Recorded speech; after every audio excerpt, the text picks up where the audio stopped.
बिस्मिल्लाहिर्रहमानिर्रहीम।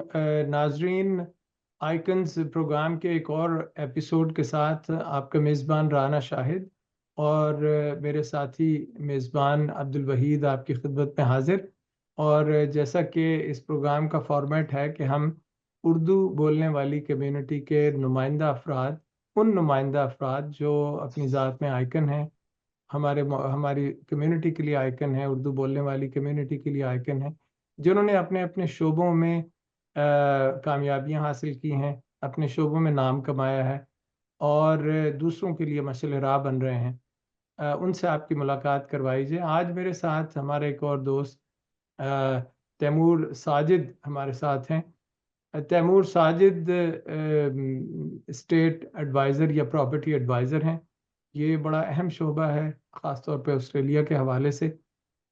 यहाँ प्रॉपर्टी एक बहुत बड़ा कारोबार, बड़ा सेक्टर समझा जाता है और तकरीबन अगर ये कहा जाए कि ये सदाबहार किस्म का शोबा है, जिसमें हमेशा लोगों के लिए रोज़गार और लोगों के लिए मौके मौजूद होते हैं।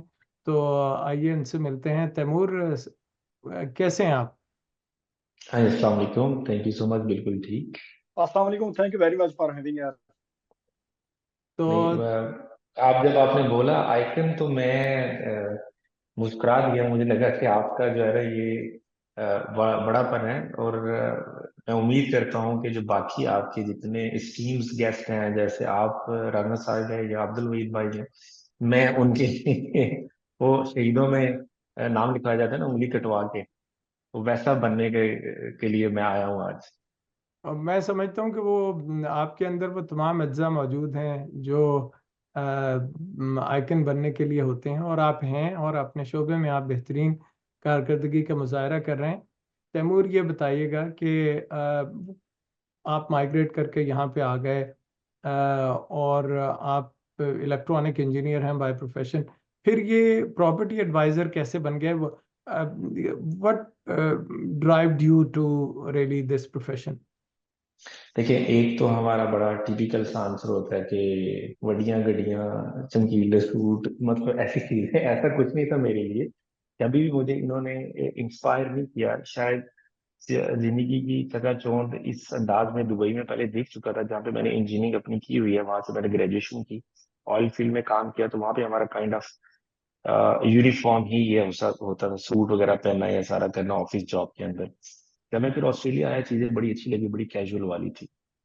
एक दिन पहले रेंट पे चलते रहे, बैचलर लाइफ में चल रहे थे, तो फील नहीं होता था जब घर मूव करने होते थे। जब पहली दफा फैमिली आई मेरी यहाँ पे, हम एक घर 2-3 साल रेंट पे रखा। उसके बाद जब उन्होंने सोचा कि अब बेचना है, जब घर मुझे मूव करना पड़ा, तो मुझे उससे बड़ी तकलीफ हुई कि आपकी एक एक यादें वाबस्ता हो जाती हैं उस घर के साथ।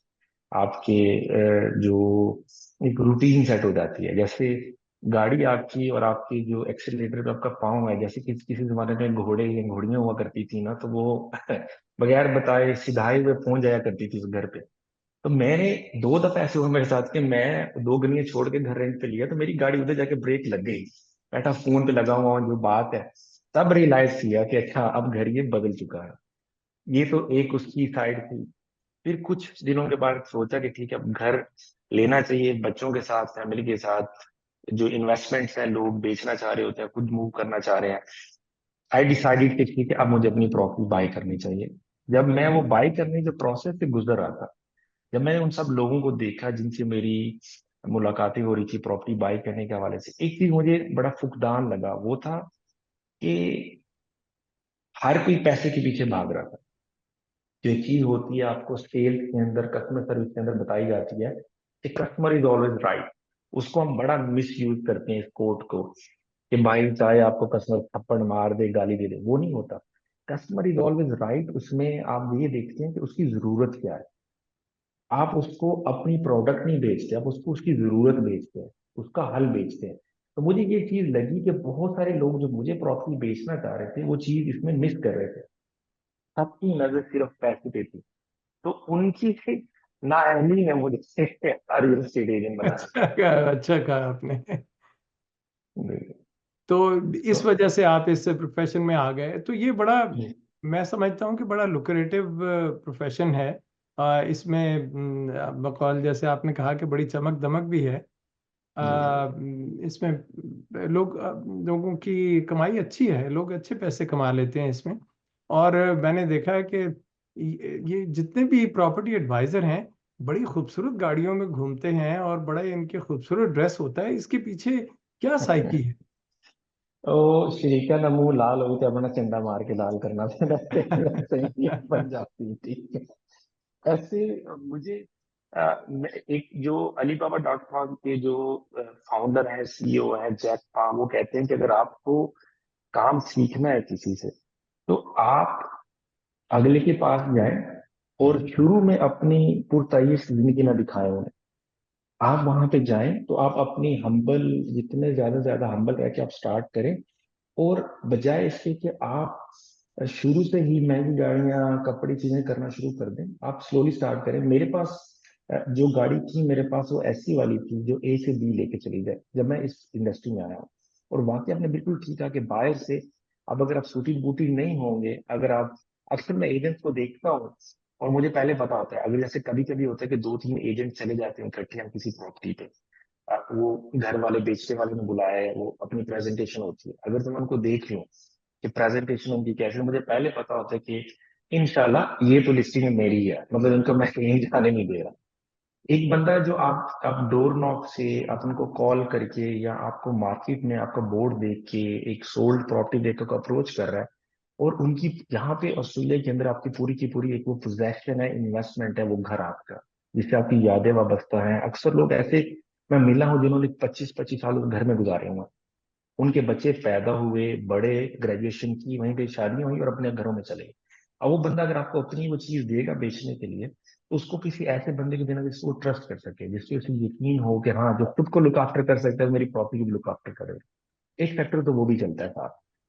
दूसरा फिर आई थिंक ये एक मैप, इसको जैसे एक फौजी होता है ना, वो यूनिफॉर्म को लेके चलता है।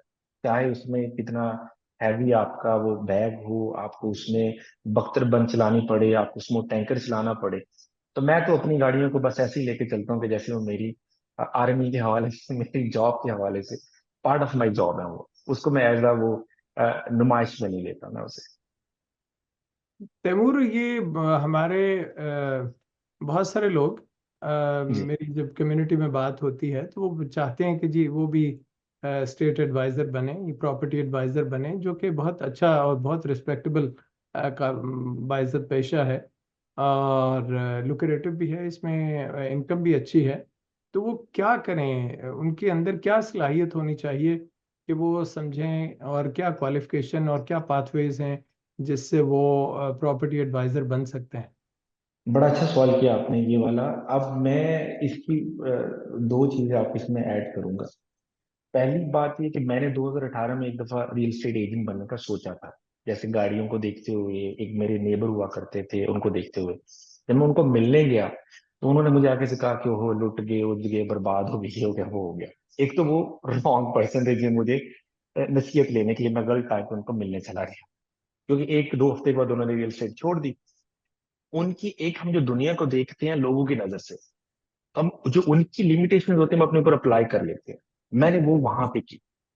मुझे लगा कि हाँ यार, जैसे हर बंदे का वो आयतल कुर्सी में कहा गया कि अल्लाह की जात किसी पे उसकी बर्दाश्त से ज्यादा बोझ डालती नहीं है। दैट मीन्स कि हम अपनी लिमिट को बढ़ा सकते हैं जितना बढ़ाना चाहे। वो हमारे ऊपर डिपेंड करता है कि अपने बोझ की बर्दाश्त करने की हिम्मत, क्योंकि वो तो डालेगी ही नहीं। वो तो कहता है कि ठीक है आप अपनी रेडी हो जाओ, मैं उसके लिए आपके साथ चलने के लिए रेडी हूँ। मैंने वो वहां पे गलती छोटी सी कर दी थी, लेकिन अगेन उसकी भी बेहतरी ये रही कि एक दफा मैं उस चीज को पीछे छोड़ चुका था, मेरे कश्तियां जलाई नहीं थी। मैंने एक टांग रुक के किनारे पे तो पिछले वालों को बोला कि रस्सी को पकड़ लेना, मैं बिस्मिल्लाह तो कर रहा हूँ, लेकिन मैं नदी के पार लगता हूँ ये नहीं लगता पता नहीं है। जब दोबारा मैं आया हूँ, जब मैं इस प्रोसेस से गुजरा हूँ, तो मैंने ये सोच लिया था कि अब मैं डू और डाई वाली सिचुएशन में जाऊंगा। लेकिन मैंने अपनी पार्ट टाइम जॉब साथ में नहीं छोड़ी। जो मेरा फुल टाइम काम था उसको मैंने पार्ट टाइम पे किया करके, फिर मैं इनिशियली एज अ कैजुअल इसमें आया। मैंने पहले देखूं इंडस्ट्री कैसी है। अब अगर आप इंडस्ट्री के साथ इन लाइन हो जाते हैं, आपको लगता है कि आप पीपल्स पर्सन, हम बोलते हैं, अगर आपको लगता है कि आप अच्छी बात कर सकते हैं या लोगों की रिजेक्शन आप हैंडल कर सकते हैं, फिर आपको आगे जाने से कोई नहीं रोक सकता। और इसके लिए मैं रिक्वेस्ट करूंगा अपनी कम्युनिटी के लोगों के साथ, उर्दू बोलने वाले लोगों के साथ, कि ज्यादा से ज्यादा आगे एक दफा ट्राई तो करें, कोशिश तो करें इसमें आने की। मैं ये बिल्कुल नहीं बोलूंगा कि बहुत मुश्किल है। देखिए, कोई भी चीज है ना, वो आसान नहीं। उसकी मुश्किलात साथ होती हैं, सिर्फ होता है कि हम उसके कितने आदी होते चले जाते हैं, आहिस्ता आहिस्ता करते करते। गाड़ी है, बहुत सारे स्टूडेंट आते हैं, वो सीधे ऊबर पे चले इसलिए चले जाते हैं, शायद वो गाड़ी चला रहे होते हैं, या आसपास दोस्त सारे ऊबर कर रहे हैं या टैक्सी कर रहे हैं, उन्हें कंफर्टेबल लगता है, वो कंफर्ट जोन से बाहर नहीं निकलना चाहते। और इसमें आना बहुत आसान है। आप अगर आते हैं, आप किसी एजेंसी को ज्वाइन करें, आपका बहुत ही एक रीजनेबल फीस के अंदर आपका वो सर्टिफिकेट हो जाता है। 19 मॉड्यूल्स हैं, अब तो ऑनलाइन भी कर दिया उन्होंने कोविड के बाद, पहले आपको फिजिकली जाके पढ़ना होता था। उसमें आपके वीडियो मॉड्यूल्स हैं 2-3, उससे आपका एक आइस ब्रेकिंग हो जाती है, थोड़ा आपका वो जो जिसको होती झिझक वो खत्म हो जाती है। फिर उसके बाद एक प्रॉपर जो भी एजेंसी आपको लेती है वो आपके ऊपर टाइम और पैसा इन्वेस्ट करती है। एक एक किताब है बहुत अच्छी, थिंक एंड ग्रो रिच। मैं अपने जो लिसनर्स हैं उनको रिक्वेस्ट करूंगा, कुछ करे ना करे जिंदगी में, Napoleon Hill, think and grow rich, वो किताब है, पहला ऐसा नुस्खा वो लिखा गया है जिसने दुनिया के जितने मिलियनर्स हैं उनको, उनके 99% अगर कहेंगे तो मैं गलत नहीं होगा, इनहेरिटेंस वालों को छोड़ के, जिनको विरासत में मिली है, जो खुद से सेल्फ मेड है, 99% ने उन लोगों ने वो किताब पढ़ी है, उसके बाद उनकी जिंदगी में चेंज आया। थिंक एंड ग्रो रिच के अंदर वो शुरू के चैप्टर में पहले में ये बात करते हैं कि एक खानदान था जिनको अमेरिका के अंदर, जब इसको गोल्ड रश बोलते हैं, सोने की तलाश का शुरू हो चुका था। जब उन्होंने सोने की तलाश पे काम शुरू किया तो उन्होंने सारी मशीनरी लगाई, सारा कुछ किया, सारी मेहनत करके 4 महीने बाद जब सिर्फ 3-4 फुट दूर रह गए सोना निकालने से, वो छोड़ के चले गए, यार अब हमारी बस होगी, लगता है कि सारा पैसा बर्बाद हो गया। किसी और ने उनकी मेहनत पे आके फिर आके मेहनत शुरू की, वो चार्ल्स नाम का बंदा था, तो उसको सिर्फ 4 फुट मेहनत करना पड़ी। इसी तरह रियल एस्टेट की मैं एग्जांपल दूंगा कि आपको आते सार अगर आपको लगे कि जैसे बाकी एजेंट्स हैं, एक बंदा 8 साल से काम कर रहा है, 7 साल से काम कर रहा है, वो फुल टाइम टाइम दे रहा है, तो आपको आते सार उसके मुकाबले में कंपटीशन मिलते हुए आपको प्रॉपर्टी मिल जाएंगे, तो ऐसा नहीं होगा कि कोई बंदा 5 लाख एवरेज प्राइस है आपकी, जो वेस्टर्न सबर्ब्स है मेलबर्न की, नॉर्दर्न की 6 लाख है, ईस्टर्न की $1 million है। अब जिस तरफ भी काम कर रहे हैं, साउथ ईस्ट की इसी तरह है। कोई भी बंदा, आप किसी का डोर नॉक करके उसे बोलेंगे मुझे अपनी $1 million की प्रॉपर्टी बेचने के लिए दे दो, तो वो देखेगा तो सही कि भाई आप कौन है, आपका क्राइटेरिया क्या है, कहाँ किस एजेंसी के साथ काम कर रहे हैं आप। सबसे पहले आप सर्टिफिकेट करें, उसके बाद आप एक अच्छी एजेंसी का इंतखाब करें, उनको जाके मिलें, उन्हें बताएं कि भाई मैं सीखने के लिए तैयार हूँ। हमारा मसला ये है आज का जो बुनियादी हमें हो चुका है कि हम सीखना चाहते नहीं है। सोशल मीडिया की दौड़ के अंदर हर चीज हमें रिजल्ट चाहिए, बगैर मेहनत किए। मन वो कहने का मकसद ये है कि जन्नत सारे जाना चाहते हैं, मरना कोई नहीं चाहता, ठीक है। तो वो जब तक आपने वो मेहनत नहीं करनी, करेंगे तो फिर स्लोली स्लोली एक प्रॉपर्टी, एक बायर को मैंने 8 महीने उनको टाइम दिया, तब जाकर उन्होंने फक्त एक घर बाय किया मेरे से। लेकिन उन उस बायर के लिए वो सब कुछ था। मैं रिसेंटली आपने गाड़ियों का जिक्र किया, हालांकि मुझे लगता था कि यार मैं कस्टमर सर्विस में काफी चीजें सीख चुका हूँ या मैं अप्लाई करता हूँ। मैं गाड़ी लेने सिडनी में गया हूँ, उस डीलरशिप पे जब मैं गया हूँ, जिस तरह की सर्विस उन्होंने मुझे दी है, मुझे खुद को शर्मिंदगी हो रही थी कि मैं कैसी सर्विस देता हूँ। वो भी सेल्समैन। उन्होंने जैसे मुझे वेलकम फील करवाया, उन्होंने बताया कि जेन्युइनली वो मेरे ऊपर इंटरेस्टेड थे, मेरी गाड़ी के अंदर इंटरेस्टेड थे, वो चाहते थे कि वो जा रही है, मेरी जरूरतें उसमें पूरी हो रही हैं, चीजें हो रही हैं। फिर उनके बाद उनका फॉलो अप भी आया। इस इंडस्ट्री के अंदर भी ये बहुत जरूरी है कि आपको उनका, आपकी शक्ल नजर आती रहे, आप उनको अश्योर करें। वो एक बड़ी अच्छी मूवी है, वुल्फ ऑफ वॉल स्ट्रीट, उसमें वो कहता है कि सेल मी दिस पेन। अब अगर आप ये इंटरव्यूज के अंदर बड़ा कॉमन क्वेश्चन बन चुका है, अब अगर हमारे जो नए आने वाले हैं पाकिस्तानी, हमारे इमिग्रेंट्स हैं, जहां से भी वो सुन रहे हैं देख रहे हैं, हमें ये बात बड़ी की जाती है, इंटरव्यू बोलेगा सेल मी दिस पेन। तो बेसिकली उनको ये नहीं बोलना कि ये काले रंग का पेन है, ये काला लिखता है, चीजें सारी हैं, ठीक। आप उनको किसी तरह भी पूछ सकते हैं, आप उन्हें बोल सकते हैं, चले अभी के लिए फिल बदी बोलते हैं कि आप सैलरी बताया मुझे कितनी देंगे, लिख के दे दे, पेन अपने हाथ में रखें, आप पर आवर रेट क्या देते हैं मुझे बताएं। इंटरव्यू जो ले रहे हैं उससे पूछें आप। वो पूछेगा मुझे, उसे बोले लिख के दोगे तो मैं अगली बात करूंगा, बोलेगा भाई पेन तो दो मुझे, then ask him give me $5। Basic जरूरत है कि आप अगर जरूरत नहीं है तो जरूरत क्रिएट करें, अगर जरूरत है तो जरूरत को बेचे, ना कि पेन को बेचे। पेन ऑटोमेटिकली उसमें आएगा, गाड़ियां, अच्छे कपड़े और वो सारी चीज इसमें आएंगी आएंगी। लेकिन अगर आप सिर्फ उसको फोकस करके चलेंगे तो आप, हम उसको इंग्लिश में बोलते बर्न आउट, मतलब थकावट, आप आपका ज़हनी भी थके रहेंगे और आप जिस्मानी भी थके रहेंगे। और दूसरी एक थोड़ी सी फनी बात बताता हूँ कि अक्सर ये होता है कि यहाँ ऑस्ट्रेलिया में जो ट्रेड के साथ कनेक्टेड है ना, जो गाड़ियों पे या कोई मैकेनिक है या कंस्ट्रक्शन में काम कर रहे हैं, जब वो थके हुए आते हैं तो उनके घर वाले कहते हैं, फौरन उनसे बैग पकड़ते हैं, पानी देते हैं, उन्हें लुक आफ्टर करते हैं। हमारा क्या है, हम रियल एस्टेट वाले जब आते हैं इतने स्कूटी बूटी, हालांकि सारे दिन खप के आते हैं, हम भी चले भी होते हैं, हम बड़ा डोर नॉक किया होता है, मार्केटिंग मटेरियल डाले सारे। हम घर आते हैं तो घर में यही लगता है कि ये तो बस कॉफी पी हुई है इन्होंने ठीक है, गप्पे मार के तो अब आ गए हैं, तो चलिए ठीक है, खुद ही अपना खाना कर लेंगे, सारी चीजें कर लेंगे। तो वो ये एक बात तो एक हकीकत है। ड्रॉबैक है। जी अब जी। बात तो हकीकत है कि कामयाबी के पीछे एक स्ट्रगलिंग फेज होता है, और उस स्ट्रगल के बाद ही कामयाबी मिलती है।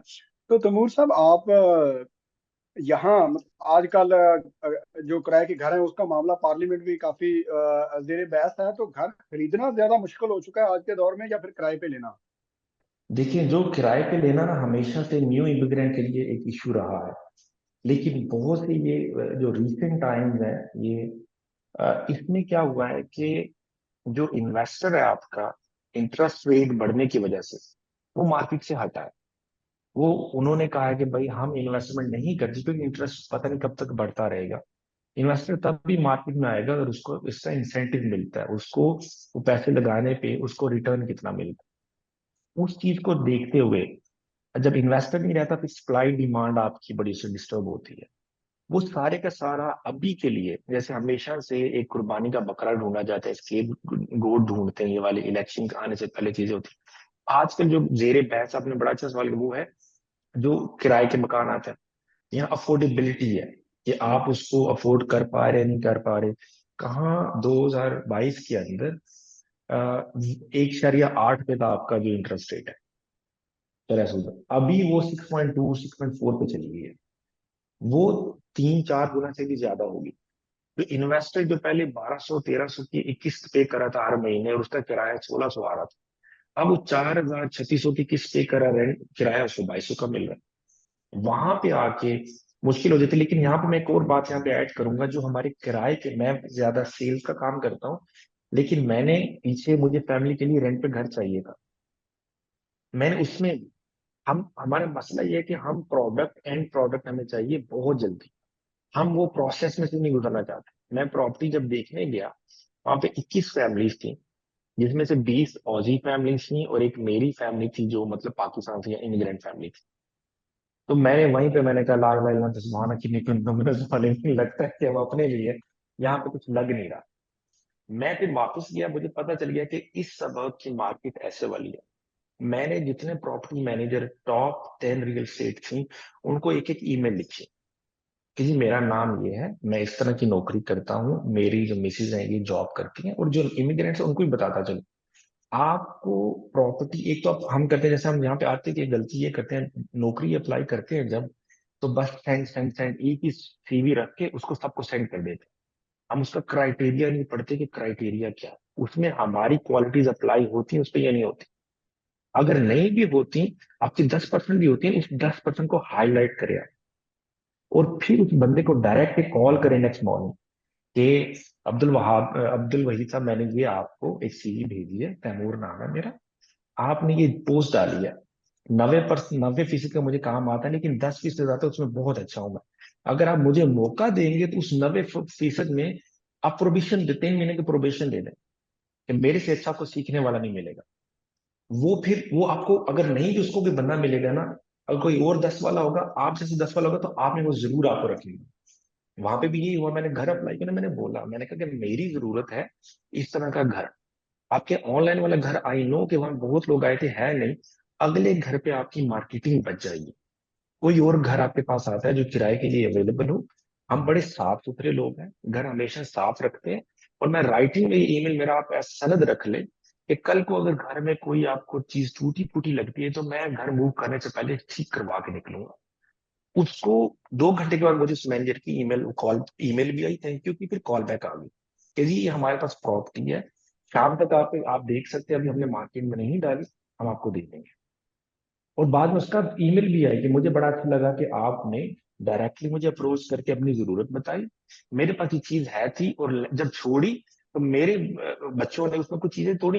मैं ये नहीं कह रहा कि बड़ा उन्होंने, मैं निकलने से पहले मैं यहाँ पे बनिंग्स गया हूँ, वहां से मैंने वो चीजें लेके आया हूँ, मैंने पूरा रीपेंट किया, जो उनकी रिक्वायरमेंट थी, फिर उसे बुलाया, मैंने कहा ये चीज हुई थी।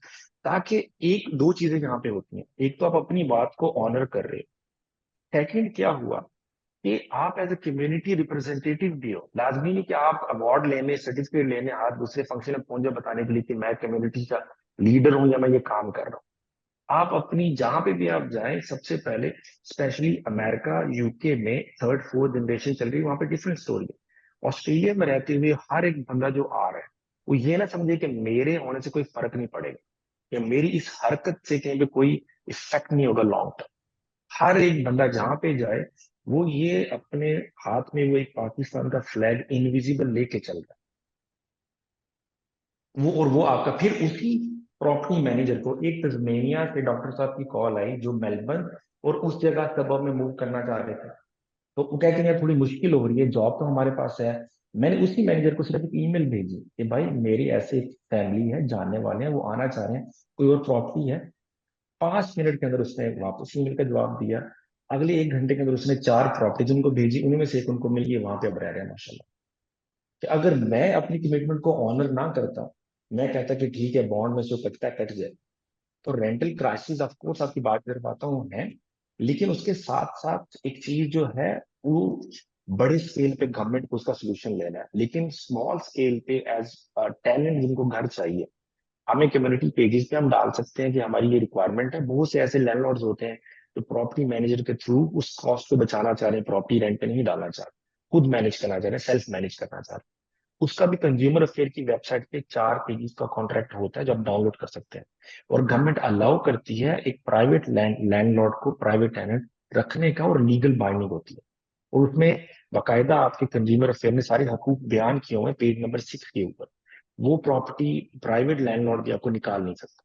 तो मैं एक यहाँ पे चीज ऐड कर दूंगा जो रियल एस्टेट में आना चाह रहे हैं उनके लिए, कि आप जब सबसे पहले आप जिस सबब में रह रहे हैं वहां पे कंफर्टेबल रेंज आप काम कर रहे हैं, आप सर्टिफिकेट करें। वो 500 से $1000 के अंदर अंदर आपका हो जाता है। और वो 3 से 5 साल के लिए वैलिड होता है कि और मॉड्यूल आए तब उसको कर सकते हैं। विक्टोरिया की रिक्वायरमेंट आपको बता रहा हूँ कि 1 साल आपको किसी और के साथ काम करना पड़ता है, उसके बाद आप इंडिपेंडेंट एलईए लाइसेंस स्टेट एजेंट बन जाते हैं। उसमें आपको इनफ एक्सपीरियंस भी मिल जाता है। और मैं यही रिक्वेस्ट करूंगा, एक ट्रेंड बड़ा बना होता है कि यार हम किसी के अंडर काम क्यों करें, किसके साथ काम क्यों करें, हम सीधा अपना बिजनेस खोलें। उसकी भी प्रोविजन है, कंपनी रजिस्टर करके आप उसकी बाकायदा डिग्री करके आप वो खोल सकते हैं। लेकिन जो इन फील्ड आपका एक्सपीरियंस है वो बहुत जरूरी है, एक्सक्यूज मी। और उससे आप आएंगे, 3 स्ट्रक्चर होते हैं। एक होता है कि आप आते सर किसी के असिस्टेंट बन सकते हैं रियल एस्टेट के अंदर। जैसे कोई अगर अच्छा एजेंट काम कर रहा है, उसको आप सैटरडे को यहाँ पे ओपन हाउस होते हैं मोस्टली ऑस्ट्रेलिया में, आपके जितनी प्रॉपर्टी की व्यूइंग होती है सारी, वो आधे घंटे का होता है, स्टैंडर्ड उसका टाइम है। और हर अगली प्रॉपर्टी के अंदर 15 मिनट का गैप होता है, क्योंकि आप एक जगह पे चलना होता है। अब अगर एक एजेंट, और जो प्राइम टाइम उसको हम देखते हैं वो 11 से 3 बजे का है, उसके दौरान दौरान प्रॉपर्टीज आप प्रॉपर्टी में ओपन हाउस करते हैं। अब अगर एक एजेंट वो 8 से 10 प्रॉपर्टीज ही कर पाएगा, कि 10:30 से 3:30 तक स्ट्रेच कर लिया, 4 बजे तक कर लिया, 10 से 4 कर लिया, उससे ज्यादा प्रॉपर्टीज हो जाएंगी तो उनको असिस्टेंट चाहिए साथ। या तो आप किसी इस तरह के एजेंट के साथ काम करना शुरू कर दें, वो आपको बेस सैलरी पे, ओपन हाउस पे और कैजुअल बेसिस पर काम कर लेगा। सेकंड आपका होता है कि आपको ऑफिस वाले सैलरी देते हैं। अगर आप फुल फ्लैज जाना चाह रहे हैं, मंडे टू सैटरडे अवेलेबल है, अपने सैटरडे जो है वीकेंड का हाफ सेक्रीफाइस करने को आप रेडी हैं, फिर आप ऑफिस में आके फुल टाइम दे दें, उन पे एज अ ऑफिस असिस्टेंट काम कर लें। वहां पे आपको वो प्रॉपर्टी भी बेचने के लिए देते हैं, आप ग्रेजुअली लर्न भी कर जाते हैं, और इतना हो जाता है आपका कि आपके एक्सपेंसेस निकल आते हैं। थर्ड वाला ये होता है कि अगर आप कम्युनिटी में वेरी वेल नोन है, आप किसी और फील्ड में अच्छा काम कर रहे हैं और आप इसको ट्राई आउट करना चाहते हैं, फिर आप इसमें एज ए इंडिपेंडेंट एजेंट आ जाते हैं। वहां पे फिर आपकी कमीशन स्ट्रक्चर होता है जिसमें आपको बेस सैलरी नहीं होती। अब वहाँ 50-50, 40-60, 30-70 जो भी रहता है वो कर सकते हैं। और इवेंचुअली फिर अगर आप अपनी एजेंसी बना लेते हैं, वो फिर आप ऊपर वाले का जितना कर्म है उतना कर सकते हैं, जितनी मेहनत आप कर रहे हैं। लेकिन ये एक ऐसी इंडस्ट्री है तो कोई बहुत डिफिकल्ट नहीं है, ऐसी रॉकेट साइंस नहीं है। ठीक है, जिन्होंने साइंस और हाफ रॉकेट साइंस पढ़ी हुई है वो अब इस तरफ आ गए हुए हैं। ठीक है, इंजीनियरिंग से इस तरफ आने के बाद एंड अल्हम्दुलिल्लाह इट्स गोइंग गुड। नाजरीन, आपने सुना कि तैमूर साहब ने चीज़ों को आसान करके बताया कि कैसे इस शोबे में दाखिल हुआ जा सकता है। इंस्पायर किया लोगों को, ख़ास तौर पे उन लोगों को जो चाहते हैं कि प्रॉपर्टी मार्केट में एज एडवाइज़र वो इसमें दाखिल हों और या अपना कारोबार करना चाहें। और फिर उसके बाद उन्होंने प्रॉपर्टी मार्केट के ऊपर भी कि यानी मुझे ये अच्छा लगा कि उन्होंने एक नए माइग्रेंट को मकान हासिल करने के लिए, किराए पे हासिल करने के लिए जो तरीक़ेकार उन्होंने इख्तियार किया वो आप भी इख्तियार कर सकते हैं अगर आप नए माइग्रेंट हैं। और आई एम श्योर कि मुझे यकीन है कि ये तरीक़ेकार आप इख्तियार करके बिल्कुल तैमूर की तरह से 2 घंटे के अंदर आपको स्टेट एजेंट या स्टेट एडवाइज़र जो है वो आपको कॉल करेगा। और आपकी सिर्फ बात यह है कि आपने अपनी प्रेजेंटेशन अच्छी बनानी है और टू द पॉइंट बात करनी है आपने। तो आपने देखा कि स्टेट एडवाइज़र के तौर पे उन्होंने इस शोबे का भरपूर दिफा भी किया और इसका तारुफ भी अच्छा करवाया। इंशाल्लाह अगले प्रोग्राम में किसी और आइकन के साथ, उर्दू बोलने वाली कम्युनिटी में से किसी और आइकन के साथ आपकी खिदमत में दोबारा हाजिर होंगे। तैमूर साहब, आपके वक्त का बहुत शुक्रिया। आखिर में मुझे आपके मेज़बान राना शाहिद और आप मेरे साथी मेज़बान अब्दुल वहीद को इजाज़त दीजिए। और तैमूर साहब, आपका आपका बहुत शुक्रिया, आपके वक्त का बड़ा अच्छा लगा और आपकी बहुत गुफ्तगू का दोनों बहुत का। शुक्रिया।